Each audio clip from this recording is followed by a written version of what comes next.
ekarri dut hemen ekaine galeriara, zumetarekin batera, lan batzuk erakusteko. Zumetak pinturak ekarri ditu eta nik eskultura.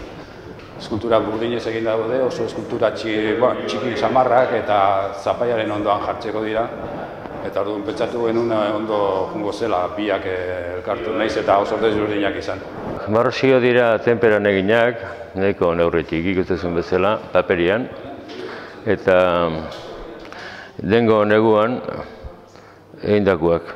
Urtero egiten dut, hilabete batzuk, bakarrik marroskita dedikatzen naiz. Azteko nik uste dut hartu egin behar dela geometriaz egindak daudela, oso geometria simplegin egindako daudela, baina gero hotza hori kentzeko saiatu izan naiz beste zati batzuk, beste gauz batzuk sartzen eskultura bakoitzean.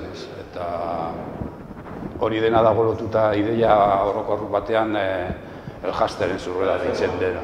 Uste asko launtzaitela,